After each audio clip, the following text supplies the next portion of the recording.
Hi there, it's Ricky from Moshville Times here once again. I'm delighted to welcome South Dakota-based death metal band Angerot. We've got Bill on bass here, we've got Chad on guitars, vocals, and we've also got the guitarist Jason. So first of all, how are you guys doing? Have you been through the lockdown then? Have you been lucky enough to keep your jobs and everything? Everything's still going as normal as possible? How's things going? Good. You know, we live in a different state. South Dakota is kind of a freedom state. So, you know, we've been fortunate that we've been able to keep our wheels rolling almost as close to normal as possible.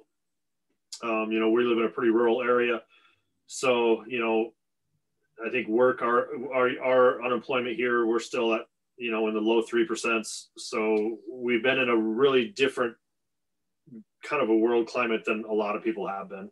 Yeah. So, luckily, you know, I think it's we've handled things pretty well, I think, without jumping off the deep end. Yeah. Yeah, with my real job, I work at home. I've been working at home since the middle of March. Same. And it might evolve into probably working from home permanently, which for what I do, it's not a bad thing, you know? Yeah. So doing good though, man. Doing good here in the States, in the US. So. No, good. I mean, we're on lockdown number 3, so we've been working from home since March as well, you know, and just looking at a computer screen all day, it's mind numbing. But it's great to see you guys together. It's fortunate for you guys to get together because over in the UK, bands haven't met since the summer. There's been no rehearsals, no nothing. So you guys are obviously dealing with things differently, but hopefully I'm glad to hear that you guys are all okay. So with the lockdown then, and with the Divine Apsotate being released almost a year ago now, have Angerot been using this time constructively and written more songs? We have. Yes. Yeah. We actually wrote 2 albums at once, pretty much. Wow. And we took the first chunk, in which what became the Divine Apsotate, and we're now working on the 3rd album, which I don't know what percentage you would say, but we're a lot farther along than we normally would be. Yeah, we're probably, I mean, halfway, I suppose. Half. We had to take a little bit different approach. We've had some, you know, we've been able to keep the wheels rolling even through the global chaos, but we've had some personal issues that have slowed things down, injuries and whatnot. We've had, Matt broke his hand, you know, we've had some back injuries. Now Jay, you know, crushed one of his fingers here a bit back. So, you know, we've been able to keep the ball rolling. Luckily we had, when we recorded everything, we tracked 2 albums full of drum tracks right away. Right. And normally we would get on guitar tracking. And so we've kept busy. I just jumped right into vocals instead. So, you know, where one thing held us up, we just kind of picked up the slack and kept moving forward. Yeah. So. Is it because there's nothing to do in South Dakota, or is it just a case of like you're prolific songwriters, so you just can't stop playing the guitar? Both of those. Yes. Yeah. In South Dakota, we kind of socially distanced by nature. We just, you know, I think we're more of a like farm kind of culture in that sense, to where we just were a little bit more loners, maybe. You know, we just kind of hang to ourselves in our small groups that we hang with. I think age probably has a good chunk to do with that too. But, you know, we really never stopped getting together. You know, there was probably a very short spell when everybody was confused on what was happening in the world, that we took for a minute. But outside of that, we've never stopped getting together. We've never stopped working through the writing and recording and practicing process. So, you know, we've been pretty productive. I think over everything else, we've really, we've been working through since the first record, finding our niche. And I think this new record is really going to express that even more. I think on Divine, we started to fall into that groove. And this new record, I think, is even more so. We've gotten to spend a lot of time together. And I think it's going to show. Cool. Excellent. So Jason, is Chad the type of guy that will send you a riff at 4 o'clock in the morning? No, not really. You know, I mean, I think, you know, the songs themselves, I mean, they pretty much derive from riffs that him and I both come up with. And, you know, we've been working together for so many years. I think we kind of know. And then once you kind of, you know, we've been through some different bands through the years, but I think when you kind of determine, okay, this is what we're doing, then we kind of fall into that mold of, okay, I think we do a good job individually of going, you know, if I write, I always say this, if I write, I don't know, let's just say I write 10 riffs, I'll keep one of them that I think would fit, and the other one they get thrown out the window, you know, and I think we do a good job bringing riffs to the table up front that are going to fit what Angerot is. Yeah, you know, I think we both do a pretty good job at that. And then, you know, we just kind of fly by the seat of our pants with arrangements, and seems to kind of work, you know? Yeah. So. Well, it certainly does. It certainly does. I mean, I remember the Splendid Iniquity in 2017, and it was just I think you were clearly showing off your Swedish influences there, obviously. You were just trying to get your name out there, but I was worried with the Divine Apostate. I remember writing in my review for the Divine Apostate that I was like, I don't know how you're going to better this. And then I listened to Below the Deep and Dreamless Sleep, and I went, yeah, they bloody have. Vestments of Cancer as well, just fucking brilliant songs. So I'm really looking forward to hearing what you've got next then. Yeah, so with the new material then, how would you say it compares to your older material? And do you think you've found the sound that you've been looking for then? Or do you think there's always going to be that progression, or do you think you've now found the sound with the Divine Apostate and you're just going to write more good songs, obviously? I think it'd be a bit of a combination of that. You know, I think we're very, very happy with the way Divine turned out.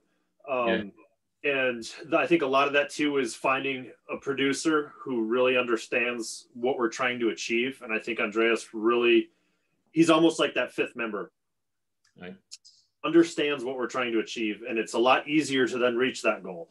But in that same regard, you know, as we've moved through the lyrical and vocal recording parts, I'm not one of those guys where I think I am just content on doing what I did last time. You know, I need to push, and I need to constantly improve what I'm capable of doing and expand on what I'm capable of doing. And this time around too, we're lucky enough that as I'm doing vocal tracks, I have these guys in here with me critiquing and suggesting and analyzing things as we go. And we've had the luxury of time so that we can go back and redo things as much as we need to improve on that creativity a little bit. So I think, you know, like I said, I think it's a mix of both, really. And I think we'll probably hit those same things on as we roll into guitar and bass tracks. You know, we were talking last week or the week before that one thing that I kind of missed on, I think we were close, but we missed on some tracks on the last album, is I think every song needs a little bit of a diamond. And it needs something when you walk away from it, you're like that, whether it's just that one part or that one riff or that one choir part or whatever it is, that every song has to have that diamond. And we're going to focus pretty hard on making sure that this new album has those elements, and we're not done with the songs until they all have that. Right. So yeah. I mean, I really liked some of the keyboards and orchestrations. I mean, you weren't making it like your complete sound like Septic Flesh, for example, or like that, but certainly when you added it in, it certainly it brought that diamond, as you say, it brought the song to life. You know, it created that extra emotion. It was a brilliant, brilliant album. And again, I'm really worried as to how you're going to top it. Yeah, I think I think we achieved what we thought it was. What I mean by that is I think we had some comments that we were like, it's come across kind of like how we perceived it ourselves. And that's pretty cool. And what I mean by that is, you know, obviously the first Splendid Iniquity was pretty much a Swedishly influenced death metal HM2 album. You know, that's what we did and then we thought, well, let's try to expand a little bit based on some of our influence, because we're all the same age. We all grew up pretty much in the same forms of death metal. You know, we were all into the Florida bands from Angel and you know, those type bands, Obituary and all that, Death. So like I think we've kind of undeliberately threw in some American death metal influences, and never said a word about it. And I'm really interested. It's intriguing to me how many people have taken note of that, you know, now they say Angerot's a cross between a kind of a Swedish influenced death metal band and a Florida death metal band, which is kind of what we think it is, or at least that's kind of what I think it is, you know, when I hear it. So I think the next album will be probably more similar to the Divine than Splendid. Yeah. But I think like Chad said, we're gonna pick it apart and not just settle and try to, you know, I'm sure there'll be some more, you know, keyboards and different things like that. Just try to add some layers till it sits well with us, you know, and go, okay, that's it, you know. Yeah. I mean, we've said before, you know, when we started out, we wanted to have music that we grew up loving and writing it how we would want to listen to it. So we've said that before. And on the first one, it was pretty obvious we were going for that Swedish sound. And we didn't throw that out the window. We just progressed into more of what we like hearing and incorporate in. I think we've gotten a lot better at broadening our vision a little bit, as far as if it feels right, it's right. And I think on Splendid, we were singular in focus. And now it's almost like we don't have a focus, we just have a feel. So if it feels right, we roll with it. Yeah. So well, just do me one favor. Don't bring any Motley Crue influences into your songs or anything like that. Just leave that. Do a side project, that's fine, but don't bring it into Angerot. But another good thing with you guys is you recognise your idols and you bring them in as guest musicians. I mean, it must have been an absolute honour working with Lars Gordon Petrov, for example, or Terence Hobbs in the Divine Apostate. That must have been you must have been like a fanboy when they said yes. I couldn't believe it when LG signed on. That was the first, like, holy shit kind of moment. And yeah, it's been great. It's blown my mind every single time somebody has said yes. So see, when you say every single time, are you planning to do that with the next release as well, having like guest musicians or guest vocals? We are. Am I going to get an exclusive? We have some that have said yes, we'll say that. That's excellent. Thanks very much. We keep through. So every album that we release, there's a pocket, and this is something we talked about when we formed the band, is that there's a small handful of things that will always be the same. No matter how much the band changes and progresses, there's always going to be a handful of things that will always be rooted on every album. You know, whether it's artwork, the title of the album, you know, the methodology that we're using, and that, and then you know, the guest appearances. To me, and it was when we got to the point, you know, we had all been playing in bands for 20, 25 years by the time we formed Angerot. And the coolest thing that I always loved growing up was, you know, when you pop in a record and it's like, oh, Glenn Benton's a guest on this song, or, you know, so-and-so's a guest. How awesome that is to have that mid-90s, early 90s unity in metal. And to me, like, that camaraderie is what really drew me in to metal in the first place, especially extreme metal. Is it was a very tight group of people. You talk to one guy and the next thing you know, you're 6 degrees from knowing everybody.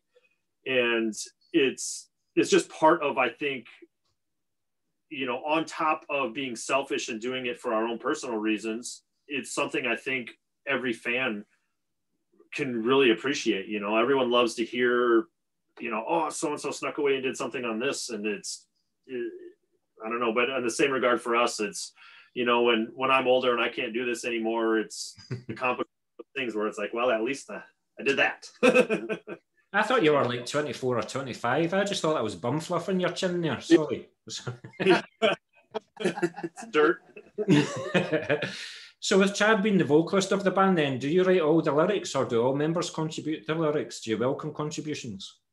No, I do everything on my own. I'm kind of a hoarder when it comes to that. I think by the time I get to, you know, through the writing process, when we're done writing the riff structure for everything, I've already got a pseudo concept of where I want to go with the song, and I let the song kind of tell me what it's about. And I think in order for me to really connect with it and to be able to deliver it in my optimal fashion, I kind of feel I have to have my hands all the way around it. I've tried working in different methodology and other people writing a few things, and I have a hard time connecting with it if it's not from my mind. So I think the best way to me to be able to be as good as I hopefully can push myself to be is to kind of strangle the you know, retain that. Not that I'd be opposed to it, you know, especially conceptually, I'm always open to that. That's to me the hardest part. It's not writing the poetic aspect of it, but coming up with a good vision for each song. That's the hardest thing, you know, to not get trapped in the, you know, singular topics of things, but to get into the intricacies of a song and what, you know, you can have a million horror movies, but they're just all different. Yeah. You know, and what different. So not my strong suit. I was going to say that must be a huge headache away from you guys with him taking care of all the lyrics then, because it's certainly something that I couldn't do. Nobody can do it like this guy does it, man. Early one too, and this came from Chad, is if you listen to any of our records, however many there will be, when it comes to an end, there's not profanity, there's not, you know, your basic simple I'm mad at you, blah, kill, die, you know what I mean? Yeah. And all this guy right here, and I'm blown away by it all the time. No. Let's new record that we have, you know, where he's mostly done vocally. I listen to it while I'm working all day, and I'm like, fuck, this is good. I think you need to, you know, lyrically, I'm a big fan of a lot of mid-era Morbid Angel stuff, and I think it shows. But I love thought out, almost more poetic type approach to things, you know, to where you're telling a story, obviously in lyrics, but at the same time keeping a mystique to it. So I know what it means to me, but I like to leave the door open. You know, I think sometimes songs are too blunt and they're too forward and they're too just straight to the point, where sometimes if you leave enough open, then, you know, now you're able to make that song yours as a fan, as a listener. Yeah. And you're able to interpret what you want to take out of that song, and it means more to you as a result. You know, there's totally agree. If straight up tell you how it is, then that's it. Yeah. You know? Yeah. Totally agree. I'm going to go back to the songs that you've written. Was there ever a chance that there might be an EP, like a stopgap, or are you going to just write 3 or 4 more songs and release another album? Did you consider doing an EP? Yeah, it's funny you say that. Simple answer is yes, we did. Yeah, you know, during the pandemic, you know, we kind of went back and forth on what we do next. And, you know, without giving too much away, there was talk about doing an EP. And conceptually, we recorded some songs, some live songs at our CD release show for the Divine Apsotate, and kicking around, maybe doing some cover songs and maybe a couple of new songs. And the more we thought about it, we're like, well, you know, we got these drum tracks all here ready to go. Let's just scoot forward with what we have on the plate right now. And then, so, you know, I would say that would probably be the next thing that we'll do shortly, you know, after this at some point, because it's already, conceptually, it's already in motion, I guess you would say. Yeah. I think if things go the way that I think they will probably go, is as soon as we wrap final tracking for this new record, as things go off to production, we'll probably start right away and just keep moving. Once we get into that groove of recording, it's just so much easier to stay in that groove. To be honest with you, I like albums better than EPs, because you sometimes get a 4-song EP and it just leaves you wanting more, whereas with an album, you've got a beginning, middle, and an end. So I'm glad that you are thinking about an album, but my only worry is that you never really had the chance to promote the Divine Apsotate, and it's too good a record to just forget about when you can go live and you've got all this new material, to just forget about the Divine Apsotate. So how are you going to juggle that? Good question. You know, I mean, it's so hard to tell you know, I mean, I firmly believe we will return to normal. I don't like ever thinking that, you know, this is a new normal. I hate hearing that. To me, this is as abnormal as we could possibly get as a humanity. Yeah. So, you know, how long everyone's going to keep in this mindset, I don't know. You know, I honestly thought at 6 months we had carried this whole thing tremendously farther than we should have, and here we are now a year later. Yes. So I don't know. I do appreciate, you know, that, you know, your viewpoint on that as far as, you know, viewing your viewpoint of the quality of the album. Yeah. And it does kind of break my heart a little bit because, I mean, the timing of things was just kind of shit. You know, I think our absolute best work we could at that time, and then we weren't able to support it in the ways that I hoped we could. Yeah. But I think there's a lot of bands having to make those, obviously, decisions, a lot of bands. And I think some of them went, well, let's wait 3 months or 2 months, and well, then we'll put it out when things settle down. Well, when the hell is that going to be? When are things going to be settled down? And, you know, maybe they're still sitting on an album, which that's why you saw, you know, bands releasing albums last year. You know, I mean, heck, AC/DC released their, you know, album in November, I think it was, and they can't tour behind it, you know. So at some point, I think, you know, also people, you can look at it too, like people have more time to listen to music, potentially to explore music. So there's two sides of it, you know. I guess. I mean, unfortunately, we've just had news today that a major festival, it's like it's much more mainstream, but Glastonbury, it's huge here in the UK, and it's like July or August, cancelled. They cancelled that. No. Wow. So I don't know if they will allow smaller gigs. Maybe it's because it's like 60, 70,000 people. It's too soon. I don't know. Maybe if smaller gigs will come back, just don't know. Who the hell knows? I've seen a lot of bands posting European tours. Yeah. And are those going to happen? Hopefully they will, but. Yeah, the bands that I've spoken to already, it's just like 2020 copy, 2021 paste, you know, but whether that will even come to fruition, who knows? But I think the punter's going to be spoiled for choice. I mean, in Glasgow, where I'm from in Scotland, we've got like 4 or 5 venues, and it's like 100 yards from each other, and there'll be gigs on every single night. The punters are going to be spoiled for choice when this shit is all over and done with, but hopefully it'll come soon.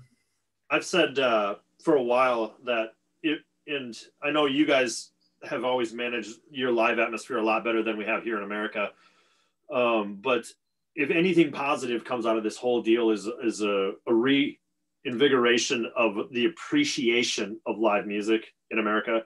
You know, it's just kind of the shits when sometimes you know, for us, it's a pretty good jaunt to travel to a bigger city and venue to see bigger acts, and you get there and there's 400, 500 people. Yeah. When there's 2,000 or more, you know, and I'm hoping that people desperately miss live music, and as a result, back into it. It's kind of a rebirth of how it should be. Yeah. So if there's anything to hope for you. Hopefully that's the case. But did you think about, because you guys can get together, did you think about like doing a streaming gig from your studio or something? So we actually had planned to do, you know how a lot of bands did virtual concerts? Yeah. We initially were going to play a full concert at one of our local venues and then, you know, put it out as a video. We weren't going to stream it live, but, you know, put it all together as kind of like a release for the Divine Apostate. Yeah. And as we were getting that, South Dakota started opening up a little bit more. And pretty soon, the date we had picked to film it, the owners of the place just asked us if we wanted to play a show. And, you know, I'm like, well, yeah, can we? And at that point, it was 50% capacity. And the day we played, they opened up completely.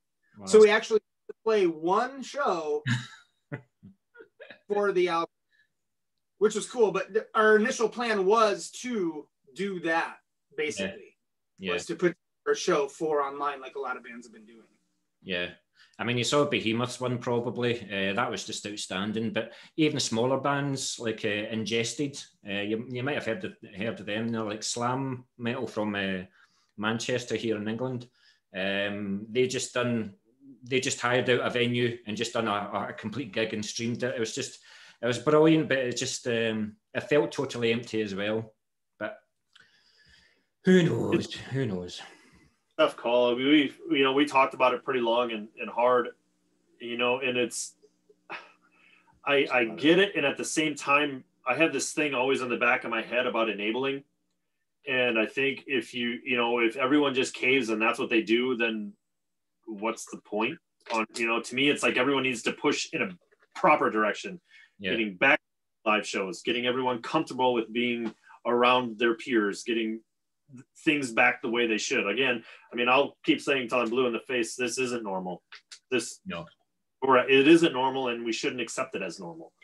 Yeah. And on top of that, after that, once we decided to go into recording mode we're not in practice and performance mode anymore. We're in recording mode, and that takes, there's only so many hours in a week that we have the opportunity to focus, and you got to kind of path. Yeah. And we chose recording. Because I noticed that you done your bit to keep the fans realizing that you guys are still there. I saw you done a playthrough for Thy Kingdom Burns, that's right. And is that the CD rack behind you that was in the video? Yeah. That's some CD rack, by the way. I hope it's all in alphabetical order. Yes, of course it is. Got two sides to it. I got my classic metal and then my death metal on the other side. So right, cool. But I can see Chad's eye. He's like, he takes one and puts it in like different places and stuff like that just to piss you off. No, good stuff. So looking back on the Divine Apostate, then it's almost a year old now. Would you change anything about it? Do you think that maybe a song's too long, or this riff is too short, or is there anything that you would change about it?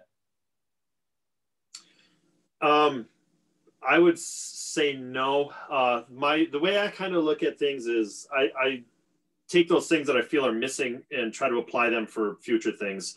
When we had this discussion, not more about Splendid than Divine, but as far as the production on Splendid, at the time when we did it, it was like, working with Skogsberg, it's awesome and whatever. And now back and you compare it to Divine, you're like, Splendid's kind of there's a flat tire on there somewhere, or something's weird about it. It's like Bloodbath. It's like the difference between Bloodbath's first two albums. That's the difference between your two albums, It is. And then we were talking about, it's like, yeah, but would Splendid be the same record? It would be a totally different record if you just changed it. Mm-hmm. So if you go back and you fuck with that, you kind of take away from what that album is. Yeah. So you just take and say, okay, that is a moment in time and it's completely captured for the best that we could do right then.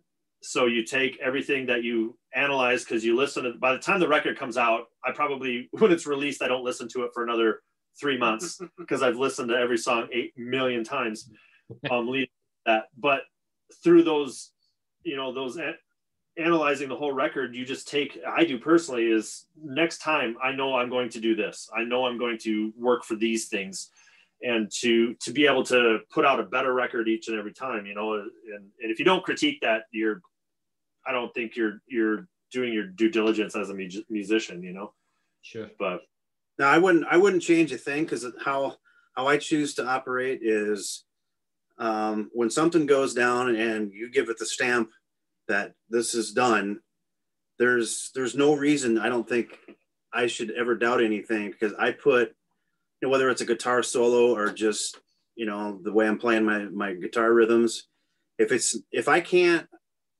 when I've recorded other people, I always say, can you live with that performance? Can you really live with, and I ask myself those questions, can I do it a little better? Everybody that records is trying for the best, and no matter what your ability is, you're trying to get the best performance out of yourself as possible. Yeah. So when I give it that stamp, then there's no looking back. So no, I personally don't have any regrets or on anything that we've done on any albums. I can tell you that. Excellent. Thanks for that. Thanks for that. So having known you guys for some time on the social media, things seem to be very settled on the band members front. So how would you say you keep it all together? Like, for example, when negotiating what stays in and what goes out of a song? I think our biggest asset with that is, I mean, especially with us three, we've known each other for so long. It's stupid. I mean, when Bill and I was probably 16. I was probably 15. So 30 years or whatever. You know, I mean, we've got such a long track record that we've been through everything. We've had our arguments. We've had our, you know, parts where we're not talking to each other. We've had the parts where we can't get enough of each other. We've been through all of that. And now, you know, it's just, there is no problem. There is no, you know, he understands I have kids. He has kids. He's got work. I got work. We got these things. And sometimes you feel like shit and sometimes you feel amazing. And you just learn that it's like we're brothers, really. And I know that sounds very cliche, but it's the truth. I mean, we've spent 2/3 of our, you know, 4/5 of our life together, playing in bands and traveling together. And so there's really nothing that could break up. At least, you know, Matt is the youngest and the newest to this, but as far as, you know, we get along fantastic. And I can at least say, you know, between the three of us here, there's really nothing that would wedge in between who we are and what we do. We're so far past that. It's almost like if you think about Aerosmith or someone like that, it's just, you've been around someone for so damn long that it would be weird if now you weren't. Mm-hmm. No, and even the one lineup change that happened was because Josh moved. He moved out of state and far enough away that it wasn't really going to be possible, you know, initially. So that's how, and then we ended up finding Matt, and it's, you know, just smooth transition for the most part. Yeah. You know.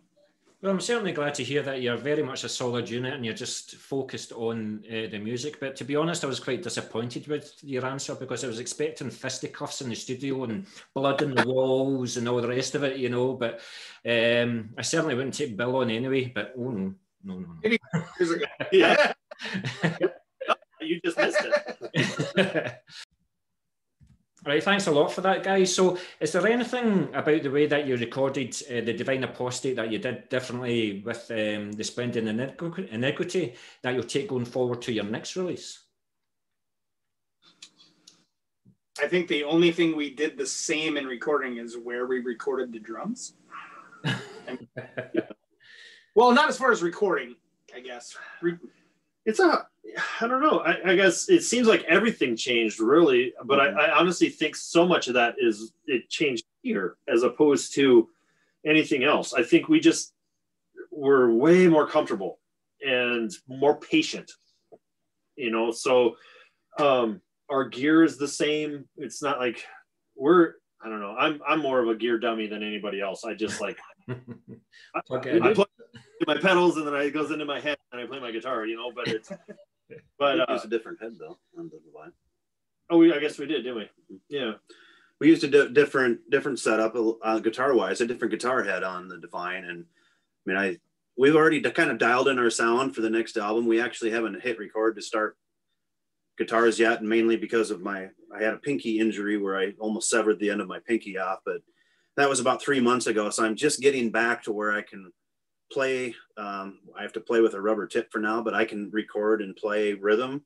So to me, I think conceptually is how we're recording. I would say it's kind of more of the same with a fresh start to it. Cause obviously, you know, we just didn't leave everything set up from where we left off with the last album, but I think it's where we started. We like I said, we dialed in a sound that we're kind of ready to go with it. But like I said, we had a setback and then we recorded vocals. But I mean, from what I see, you know, from the first to the second album, what was the most different was what Chad did vocally. Yeah. You know, to me, he added more layers, more voices. And you know, there's gonna continue to be more of that, you know. Yeah. So that's the biggest difference. And then of course we changed producers and who engineered the album, which was a big difference too. And on top of that too, I mean, having a new drummer, it just changes the dynamic of how everything is and what you're capable of doing. And there was a lot of things where there's really I think on the first record, I don't know, maybe there's a blast beat on the first record. You know, everything's just a slower tempo. And then as we move into the newer stuff, Matt's strong points are in different areas than where Josh's were. So it changes your dynamic and how things go. But I think, like I said, I think more of it is just knowing more of what you want. So all this, we record the same way every time. We just know more of how we want to get there. And we're just hopefully smarter than we were last time. Well, it certainly seems to be the case. But Jason, did you hear, like, when Bill came in with his pinky injury and stuff like that, and he's going to be out the game for a couple of months, did you just think it's excuse after excuse and just chuck him out the band and get somebody else in to do it?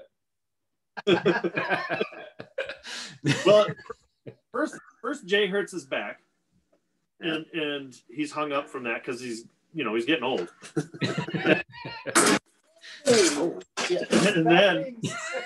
and then rips his pinky off, and it's like, Bill's breaking shit. I don't know what happened. But this is all live, by the way. I'm not pausing it. We'll get that later. No, good stuff. So you guys are signed to Redefining Darkness Records, which is huge in itself. So the fact that you released 3 videos and 3 different sets of vinyl is testament to the step up the label has given you. So how's the relationship been so far with Redefining? Good. I mean, communications are really good. And I think that's kind of the key. Yeah. You know, with different bands, you know, we've been, and even in this band, you know, we've worked with different people, and communication is everything. So, you know, having it to where, you know, I spent some time in previous bands where you try to reach out to the label and you don't hear from them for a month. You don't hear from them for 2 months. You don't hear whatever, you know, updates on how things are going. And on top of that, making suggestions and getting feedback. And Thomas is, he's been on both sides of the track. He's been the musician. He's been, you know, the label. So he understands both sides, and to be able to kind of bounce that concept back and forth is tremendous. You know, I get carried away a lot of times with ideas, and I'm just like, you know, let's try this. And he'll be like, no, we're not going to do that. And it's like, okay, you know, I get it. And it keeps us on a track. He's a very, I guess he's a great supporter of what we do, but he's a fan of what we do, which also helps. He's a music lover. So, you know, it's a great relationship. And I mean, really, I think we're incredibly lucky to have met Thomas and to kind of fall into that. It was just kind of a happenstance deal. So I really don't have any complaints about him or whatever. I mean, I talk good praise about Thomas. He's built a great ship, and he sails it correctly. Yeah. It must be especially pleasing as well to get all that, the vinyl of your album as well, and the different formats and everything like that as well. So must be especially pleasing. But even like the videos, like I loved the video for Vestiments of Cancer. It was like a death metal take on the Blair Witch Project.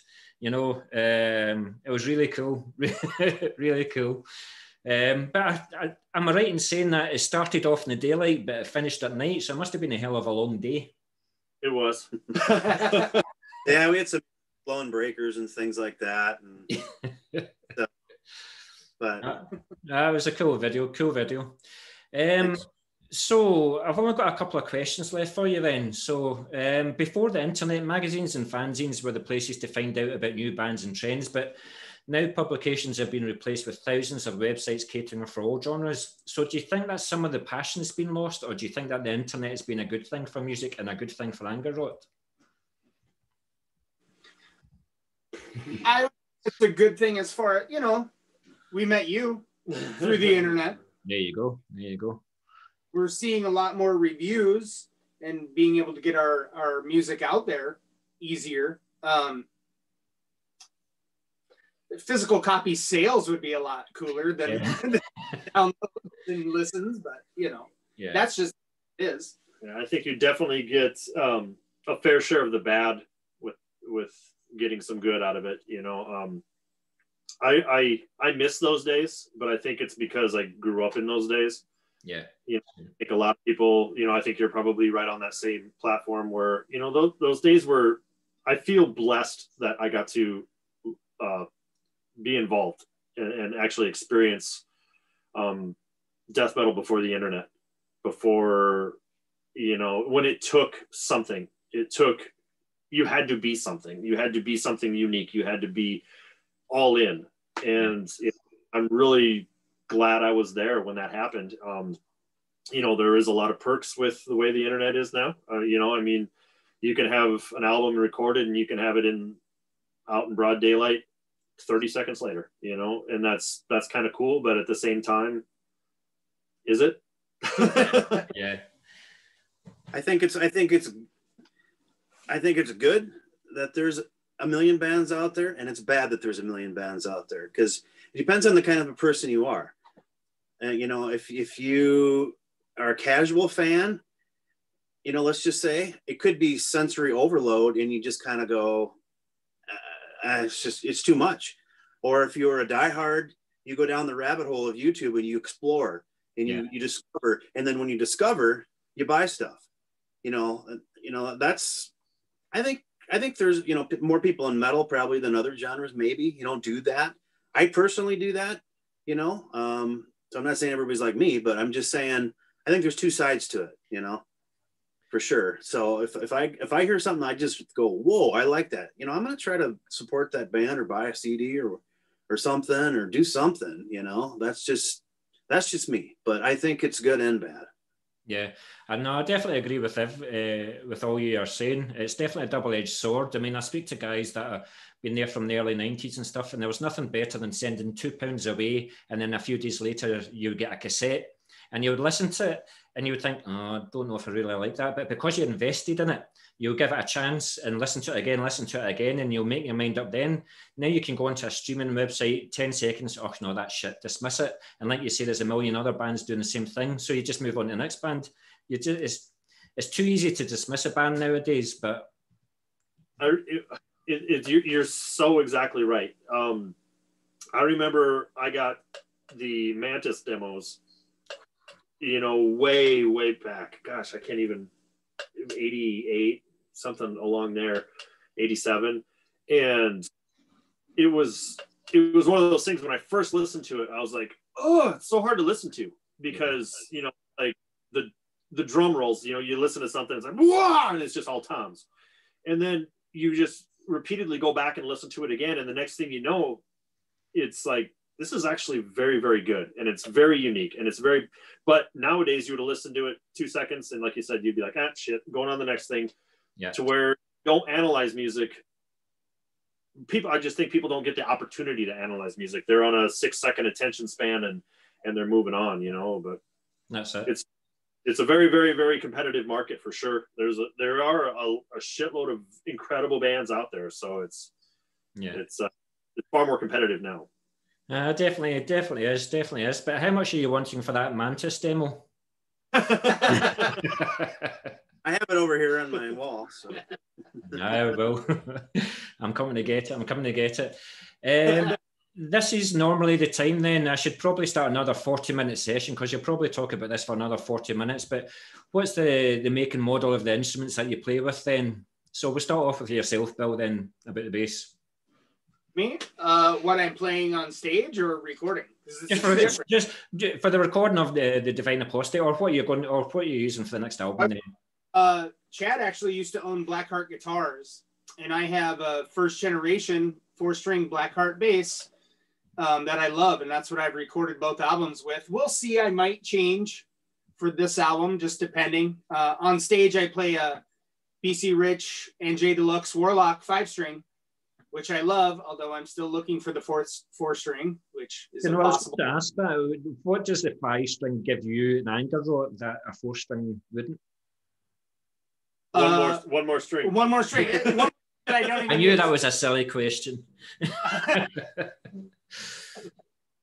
No, I traditionally prefer a 4-string, but what I'm looking for was found on a 5-string version, and I love playing. You know, I got used to it. I love it, but I am still looking for the 4-string. But yeah, I've been playing BC Rich for this whole project pretty much. other than Blackheart that I've recorded with. So you're not just showing off then, no? No. That's brilliant. That's brilliant. So what about yourself, Jason? I've used, and I have two BC Rich Junior Vs that I love the way they feel and the way they play and the way they sit in my lap when I'm sitting and recording. And, you know, it's just kind of, I kind of hang things, you know, so I have two of those, and I have my main one that I've recorded with both albums. And then we both have, we have Vader cabinets that were exclusively made for our last band that sit real well with this style of music. And then PV 5150s for amps. And then, of course, we have to mention the Boss HM2s, you know. Yes. No, it's godly sound, isn't it? Absolutely godly sound. But are you a 6 or a 7 string? No, we're just 6. So you're not a show off then, like Bill? No, thanks. Thanks. Thanks, Jason. What about yourself, Chad? I make my own. So I have a small guitar company that I run called Legion. And I just, like I said, what Bill mentioned, I ran a guitar company called Blackheart back in like 2010, somewhere around in there.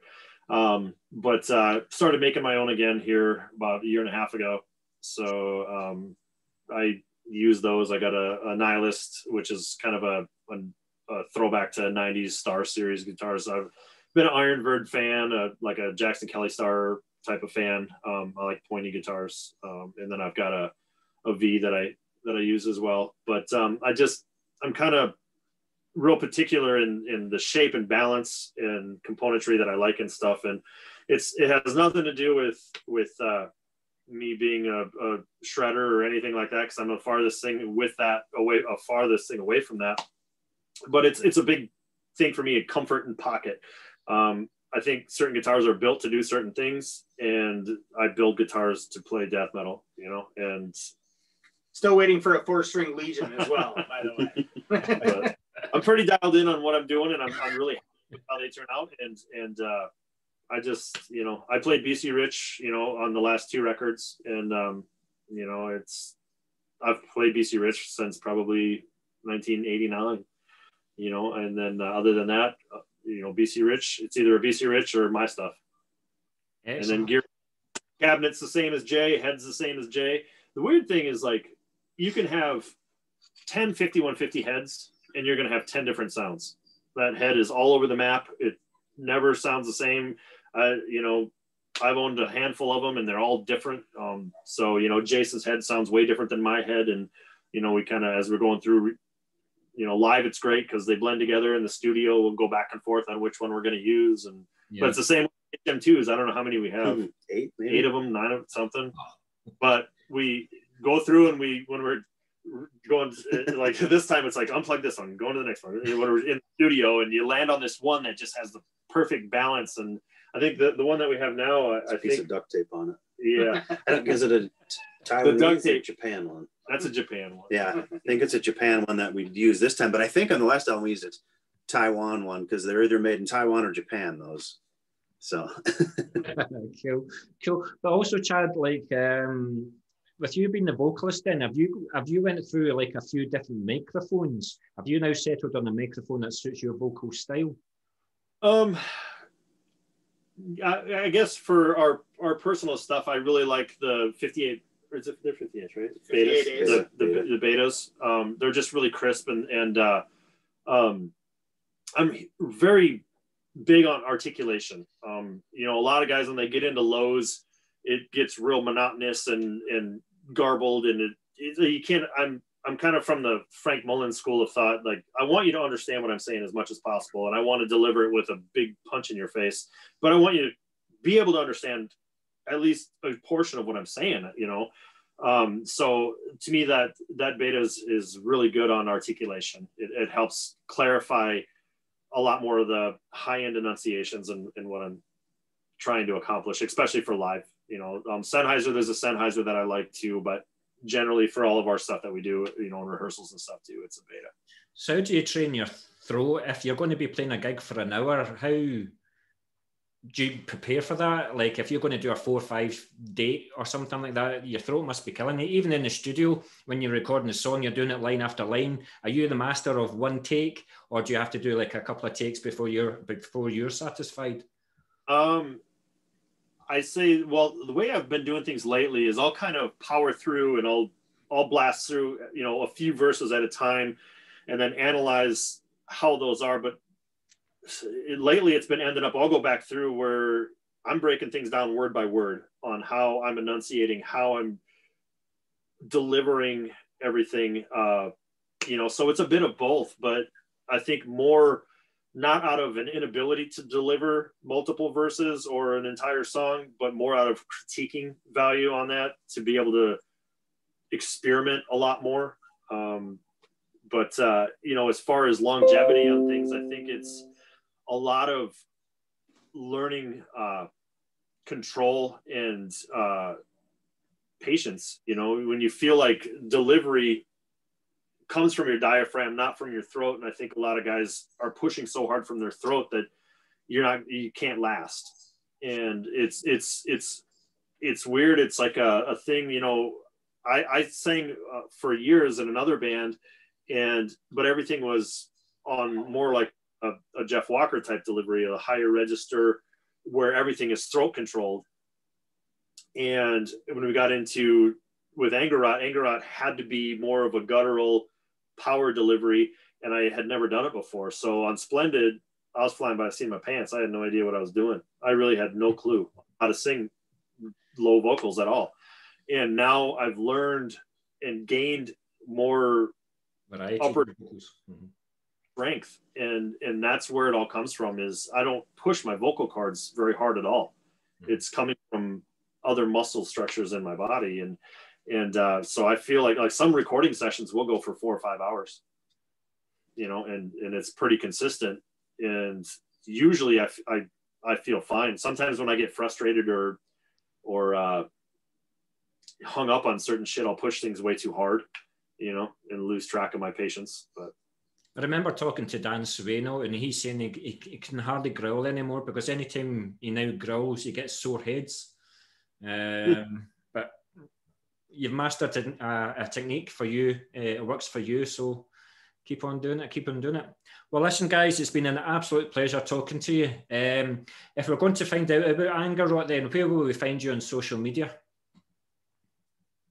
Yeah, just basically Angerot.com is our that'll take you to our Bandcamp page, which you can hear all our stuff, and we have a music page and a merch page on there.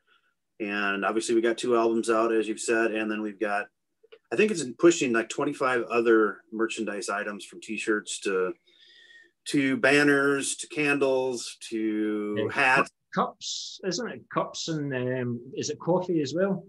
Yeah, coffee. I don't think we have cups yet. just wait. We probably will eventually. So yeah, just simply Angerot.com. We'll take you there. Find us on Facebook, Angerot on Facebook. Yeah, what's our? Yeah, it's just Facebook.com/Angerot, or just search Angerot. Cool. That's simple. Excellent. Well, like I say, it's been an absolute pleasure talking to you. I hope it won't be the last time. Certainly when you get the new album out, I've got a funny feeling I'll be sending a wee email again. But it's been an absolute pleasure talking to you, and I wish you guys the best of luck. I hope this shit is over and done with soon, and you get to promote the shit out of this album, because it deserves it. It deserves it. Okay, thanks very much, guys. Absolute pleasure. Cheers. Take care.